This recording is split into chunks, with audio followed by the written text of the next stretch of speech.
नमस्कार. आपण म्हणतो आता, की जग खूप मतलबी आहे. माणूस ओळखायला शिकलं पाहिजे.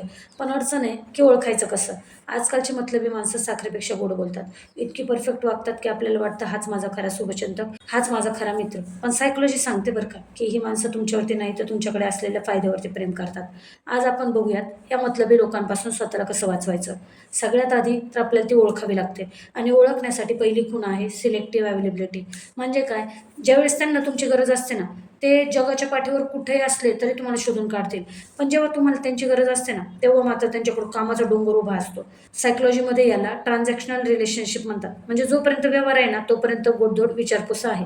दुसरं लक्षण काय? ओव्हरफ्रेझिंग म्हणजे अतिस्तुती. जे लोक विनाकारण तुमची खूप स्तुती करतात ना, तुमच्या प्रत्येक गोष्टीला हो ला हो म्हणतात, त्यांच्यापासून सावध राहा. कारण ही स्तुती तुमच्यासाठी नसून तुमची शिकार करण्यासाठी टाकलेलं एक जाळं असतं. आणि तिसरं लक्षण म्हणजे हे लोक तुमच्यासमोर दुसऱ्यांची निंदा करतात, दुसऱ्यांना कमी लेखतात. जो माणूस दुसऱ्याचा विश्वासघात करून दुसऱ्यांना कमी लेखून तुमचा विश्वास मिळवण्याचा प्रयत्न करतोय ना, तो दुसरीकडे सुद्धा हेच करत असणार आहे. आता प्रश्न उरतो, आपण यांच्यापासून जपून कसं राहायचं? पहिलं तर नाही म्हणायला शिका. एकदा त्या व्यक्तीचं काम करायला तुम्ही नाही म्हटलत ना, बघा त्याचं वागणं कसं बदलतं ते. आणि समजून जा तिला तुमच्यात नाही तर तुमच्या कामामध्ये इंटरेस्ट होता म्हणून. बाउंडरीज ठरवा. आपली जी काही पर्सनल माहिती आहे, आपली जी कमतरता आहे, प्रत्येकासमोर कधीच सांगू नका.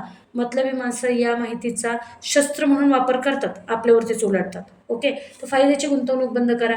ज्या नात्यामध्ये फक्त तुम्ही देताय आणि समोरचा फक्त घेतोय, ते नातं नसून एक तोट्याचा सौदा आहे. तिथून शांतपणे बाजूला व्हा. मला एकच सांगायचंय, जगाशी नक्कीच चांगलं वागा, पण इतकं पण भोळं राहू नका, की लोकांनी तुम्हाला पायपुसणी समजावं. मतलबी माणसं ओळखणं म्हणजे कडू औषध पिण्यासारखं आहे. ते प्यायल्याशिवाय तुम्हाला तुमचं मानसिक आरोग्य सुधारणार नाही. स्वतःची किंमत ओळखा. गर्दी करण्यापेक्षा 1-2च खरी माणसं सोबत ठेवा. आयुष्य खूप सोपं होईल, सुसह्य होईल.